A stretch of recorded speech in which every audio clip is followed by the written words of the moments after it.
Gosh, there's so much I wish I had known starting Pilates as a plus size girly.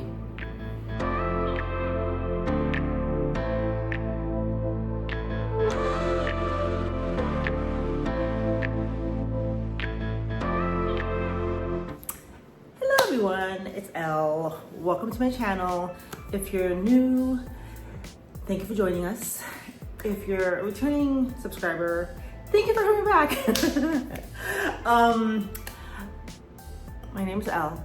I don't know if I mentioned that already, but I am chronicling my journey to becoming a bikini fitness competitor via 75 Hard. And I'm doing it on YouTube. I'm also on TikTok and Instagram and Lemonade. Same handle as this channel. So, okay, so let's get into it. I thought to do a video on the 7 things I wish I knew starting Pilates as a newbie, as a plus size girly. When I started Pilates, I weighed about 222 pounds. That is, you know, for some reason, I don't know, you don't really see that. And, you know, I started Pilates, specifically mat Pilates, but I also do reformer Pilates and other forms of Pilates. I started Pilates because I struggle a lot with abdominal fat. It's been something that's just been kind of like a thorn in my side. And I just figured out maybe I just don't have a strong core.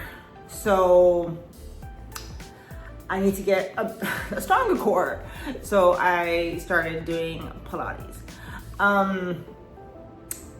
And there are some things I wish I had known when I started Pilates that I would have to take into consideration, being that I was starting at 222 pounds. So the first one that I wish I had known, what I did not know, is that I was gonna have to modify, not based on fitness level, but because of my body type. Let me explain. There are some exercises where some instructors will ask you to perform and they themselves don't have your body type. So, and you have to modify. So like, for example, there are some crunches that you put your arm like at a diagonal across from you, so you can, I guess, focus more on the abs or try to reach a little bit and get the obliques involved. I have, the girls are up here, so to put my arm like across my chest, it's cumbersome. It's not the most comfortable feeling. My girls are in the way. And that can change. That's not gonna change. So you have to modify. And you could be as fit as a fiddle, but you know, if you have girls up here, then certain moves you have to modify. You know, there's also other ones where, you know, if you're like myself and you struggle with belly fat, then like maybe crunching your legs in is not, both of them at the same time, it might be uncomfortable. So you have to modify, maybe one at a time, things like that. You can do it, but, and it's, the instructors just don't have, sometimes they don't have what we have. And that's okay, as long as you understand your body and how your body works in the Pilates space, in the sense of like how your body orients towards the mat and other the props. You can do as much Pilates as you want, but just take into consideration. So I don't do the crunch that requires, you know, that doesn't require, but like if you're asked, you know, cross over, you know, your right arm to your left leg, my girls are on the way, and you just have to modify. So that's one. I have a list in front of me, so if you see me glance over, you know what. Oh, number 2. I I do Pilates, I do mat Pilates daily. So I've been doing mat Pilates. I'm on like a daily streak and I've done it for 82 days. So almost 90 days. For the first month, I was super sore. Like I was sore and it just didn't go away. I was sore mostly in my core, you know, so mostly from my diaphragm, you know, above my glutes, my core. So, it's par for the course. You know, Pilates is very core intensive. So you just roll with the punches, continue your workouts. It's just gonna be like a new companion, the soreness. And it goes away in like after a month, but lately I've been doing more reformer Pilates. I'm adding my reformer Pilates into my daily practice, and I'm sore in my upper back. Like I don't really get sore in my upper back. Even on back days when I'm doing a variety of exercises, I don't get sore. Not too much to feel it, but with reformer Pilates, I'm like really sore. I feel it deep. So it's just par for the course, and it just comes with the territory. You're waking up muscles that don't typically get used, like the smaller muscle groups, and it's time under tension, so it's perfectly fine. Number 3, since Pilates isn't like any other exercise genre, so what you might wear for one exercise, you might not feel the most comfortable wearing in Pilates. So let me give you an example. And this is not Pilates related, but it will show you the difference. When I run, I don't like to feel a lot of movement. So I wear high compression bras. I prefer high compression bras when I run. When I lift, there's not a lot of, you know, movement. So I can deal with a lower compression bra when it's time to lift, and when I'm doing dumbbells, things like that. Pilates, you're gonna move your body in ways you may not have moved your body before. So you may need to invest in some high neck bras. Because a lot of times in mat Pilates specifically, you are spending a lot of time on your shoulders downward, like in a push-up position. If you can think, there's a lot of things that come from hands and knees on the ground. So in order to prevent something happening that you don't want to happen, you might want to wear something that has a high neck, a sportswear that has a high neck and is more compressive. And you won't wear that to lift. You just kind of have your Pilates bras and you have your Pilates leggings, which are also going to be compressive because there are some movements that will require you to kind of, you know, hinge at your hips. So you want to make sure everything is just kept in place, if you know what I mean. So, and that's fine. You know, there's a lot of different options out there. Some affordable, some a little bit costlier, and that's fine. You can shop to your heart's delight when you want to get the Pilates clothing. So,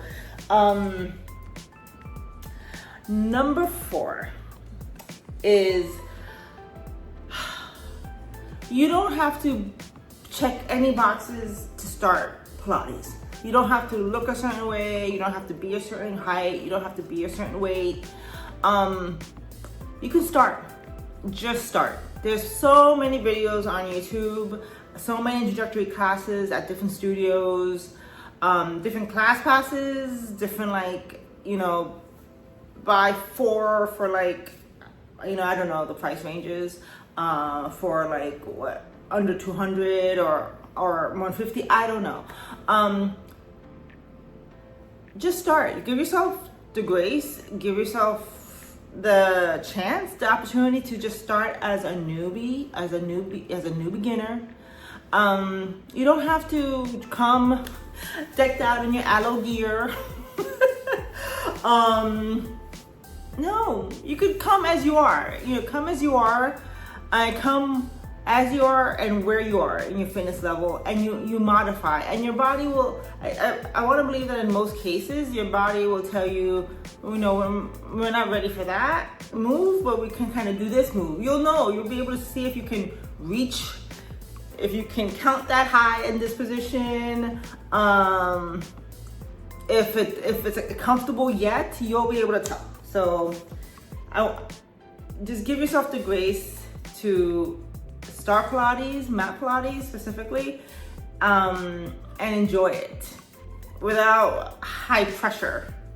There's no pressure. There is no pressure.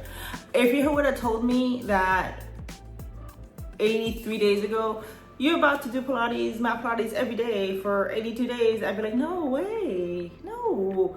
I kind of started on like a whim, this daily practice that I'm doing. Like, and I've gotten better with every time. I didn't start every move perfectly. I didn't reach my toes, you know, on the first roll up, for example. That's like a specific Pilates move. Just start and have fun, you know. Okay, the last few are cool ones that I think I wanted to mention. Number 5 is, I think you might enjoy Pilates more if you have a little bit of a space dedicated to your Pilates practice. If you work out in your bedroom, for example, you might have a little corner situated. And that's fine. I mean, I think if you keep, let's say you keep things under your bed and take them out, put them back, take them back out.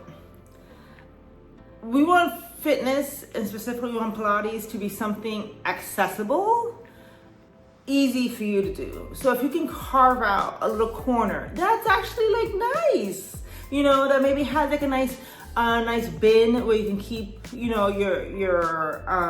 a mat, where you can keep your ankle weights, where you keep your little ball and your blocks. Just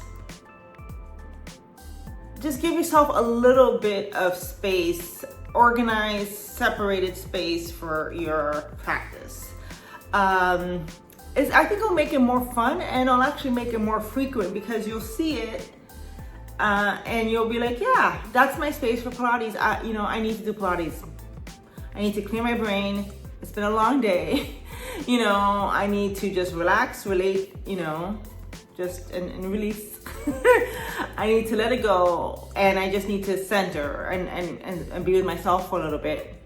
So think about it wherever you work out, if you can carve out a little space separate for Pilates. I think you won't regret it, and I think you'll enjoy doing it a little bit more, because it won't require any setup. It'll just be there if you can afford kind of the carving of such space. Number 6, you will become stronger. Even though Pilates isn't meant for hypertrophy for your muscles, it's not meant to make your muscles bigger. It is meant to make them stronger. I think I mentioned this before, but I found myself going from a 20-pound kettlebell in my workouts to a 30-pound, even a 40-pound. And that is not my norm.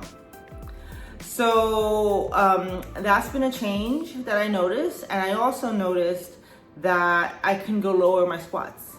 I know squat range, there's a lot of things you take into consideration. I know, you know, your own anatomical structure, your own comfort level, like so many things, you know. Some people just can't squat so low. Even though some people, you know, will say, well, the lower you go, the better. Some hips don't really, you know, are not for that. You know, for whatever reason, sometimes your back isn't supporting you, whatever the case may be. I found myself going naturally lower in my squats because of my doing mat Pilates on the daily. So, and that was a great plus to Pilates. And you just see yourself getting stronger, like in subtle ways. You hold your plank longer. You know, I went from holding a 20-second plank to close to a minute. So it's a win-win. It's a win-win-win-win-win. And the last one I thought would be important because I had a couple of instances. If you are lifting heavy while you're also doing Pilates, make sure you time optimally. There's been a couple of times for me when I've tried to do Pilates in the AM, in the morning. And I don't know why, mat Pilates, I'm talking specifically about mat Pilates. In the afternoon, I end up doing a normal movement, like grabbing my purse, putting a dish away, whatever the case may be, and I tweak something. Could be in my back, could be in my neck. And you know, it's just a weird thing. I shake it off, I kind of stretch it out, and I'm able to lift later on in the day. But when I do Pilates in the PM, that never happens. I suspect that for me, in my own case, Pilates opens my muscles up. So when I go to do normal day-to-day routine things, like grab my purse, put a plate back, open the fridge, I'm just very open with my muscles. They're just very open because I've done excessive, I've done a lot of stretching, It's Pilates is a lot of stretching. So I personally, 99% of the time, I save my Pilates for the PM. I'm doing mat Pilates in the PM, like 6 on, and I do reformer Pilates afterwards for most. And that works for me, that works for my muscles, my anatomy. And then I start going to bed. After that, I start winding down. We're hardly doing a lot of housework at that time. So the last tip, the last thing I wish I had known was that, you'll have to, if you're lifting heavy, you'll have to look at how your body responds to morning Pilates and afternoon, evening Pilates, and see there might be a difference and there might not. But it sometimes was a little scary when I would go for my purse and I'm like, oh, that feels weird. Like, what happened?